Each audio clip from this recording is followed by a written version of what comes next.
Hey guys, it's Daniel's son. Welcome back to the channel. And as you can see, we are back with the Ferrari 360 engine. We're going to be tearing down the heads. This is going to be obviously a continuation video of the previous one where we did the whole block. We completely disassembled it and cleaned it. We're going to be doing the same. We're going to try to find that knocking issue. We're down to the heads. Let's see if the problem is actually here.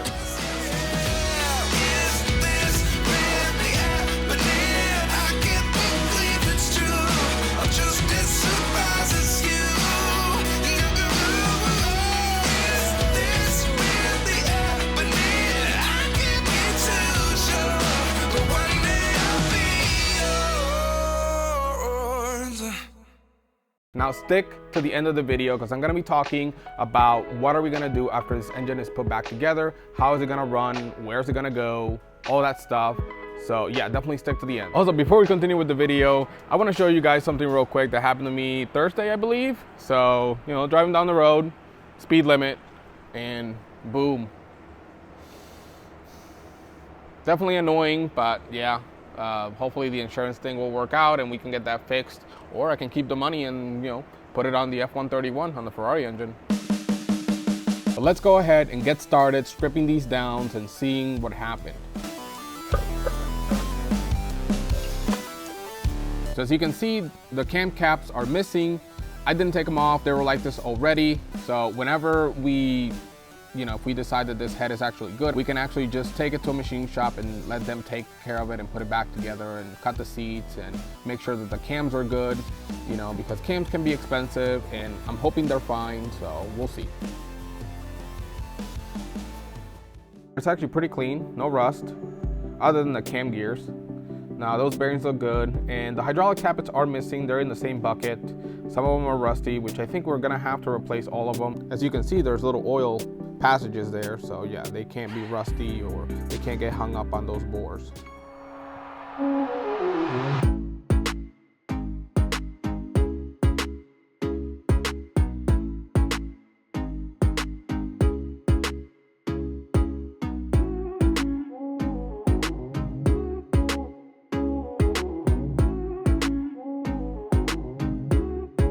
So as you can see, this head has 5 valves. It's got 3 intake and 2 exhaust. Now I will be making a video on key things on this engine that make it make more power and also sound the way that it does. And this is a key component right here.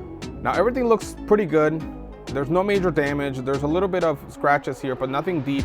Obviously, this will be cut down so they seal properly. I'm not gonna take a risk on that. We can check if they're leaking just to see if that was an issue before or if it turned into an issue while they were sitting. So at least we can just do that just for the sake of it. So I have a really bright light on there. It's just so you guys can see any droplets that come out from the valve seat. So as you can see, there is some leakage right there. Obviously, all the valves have a little bit of leak. Now let's do the intake valves. So it looks like the intake valves performed a lot better than the exhaust valves. Obviously, the exhaust valves are not leaking a massive amount, but still they are leaking. So, but these are actually, they sealed pretty well, so that's good.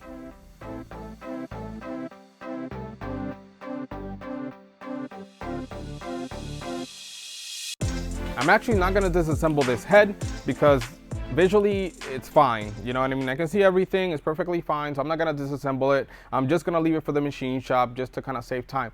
Now this one, yes, why? This one still has all the tappets in it, and this one had water falling on it. So this is the one that we're gonna completely take apart and see if it's even worth sending to a machinist to work on it. If it's like damaged, then there's no point, honestly, and then we can call the project done here pretty much, because I can't really afford one of these heads, and it's just cheaper to get a long block, honestly. So I got a piece of cardboard here. We're gonna take every valve and organize it properly on here because I don't want that to get mixed up, because that's the way that I'm gonna give it to the machinist so he can put it back together and cut the seats and do whatever he needs to do to make this head perfect if it is worth fixing. I'm just gonna move this head off to the side and give us some room for this one.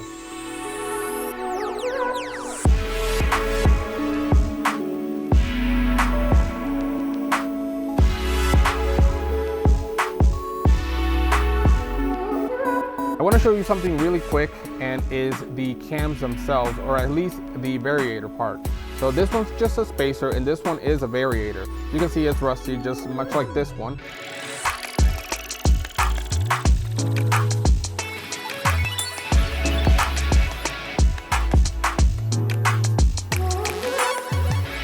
So most of the head is clean, but now this side, there was some standing water there, and obviously started corroding.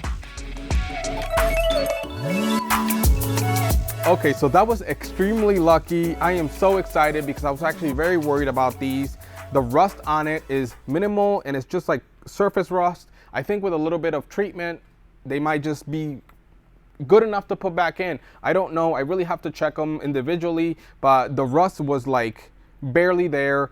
The water didn't go past that point because I guess the seal between the tappet and the bore and some oil was enough to keep the water out. So I am super excited about this.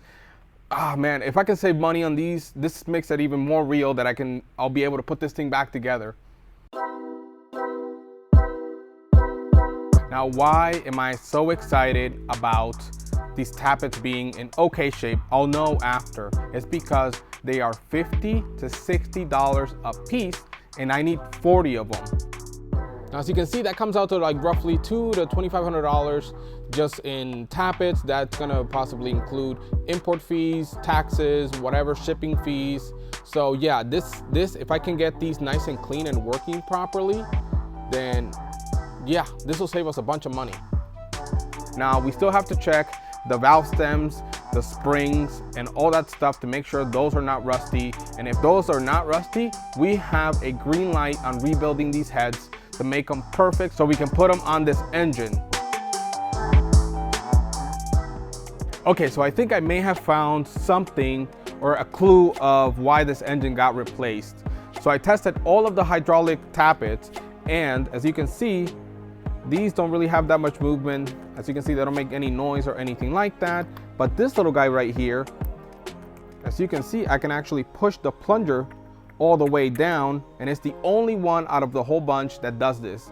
So you can see there's some air because it's discharged. Now, we had a car at the dealership back in the day that had problems with the hydraulic tappets. So we did a full set and it did not fix the problem. It was still knocking and we didn't know why. So we decided to, with some guidance from the factory, we decided to add some additives that they recommended, and we actually decided to drive the car, get it nice and warm, and then give it a few revs to actually push oil and clean the oil galleries. So this one actually got some oil and it pumped it back up, and boom, it fixed the problem. The car was perfect after that, and I definitely know it's still driving till today. Now you might be thinking, how does this happen?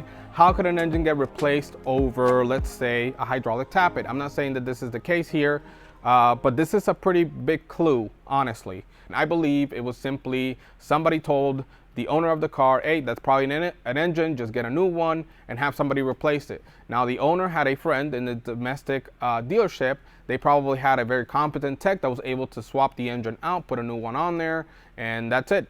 Tech just did what he was told. I don't think he actually went in there and diagnosed it. I don't think they told him to do that. They just told him replace the engine and call it a day. I'm not gonna condemn whoever worked on this engine because I truly believe this had nothing to do with whoever swapped the engine on diagnosis. I think it was somebody else who diagnosed the car over the phone or something like that, or they just decided put a new engine on there, whatever. It really doesn't matter. The point is that this engine looks in really good shape. Hopefully it was something stupid like this and we can put it back together for almost no money at all and have ourselves the cheapest Ferrari engine out there. So let's go ahead and take these valves out and let's see if we actually scored big on this engine. I'm just excited at this point. A few moments later. Well, I couldn't get the valves out, but I'm not gonna risk it. Maybe if I get a tool in the future, but honestly, I'm just gonna leave them alone. Reason being is they still have to go to the machine shop because the surface has to be machined. I can't do that. So yes, I could possibly take all the valves out, lap them, see if they seal better, and just call it a day, but I want these to be gone through properly and measured. And if I can just get that done somewhere else where they can just give me a nice working head, honestly, I'll probably take that route, depending on the price. Broke as a joke. Because then after that, we're gonna be talking about what is gonna control this engine. what ECU are we gonna use to put this engine on a car, and what things we might have to do to fit this engine on a normal car, because like it or not, it's not going in a 360. Yeah, they're expensive.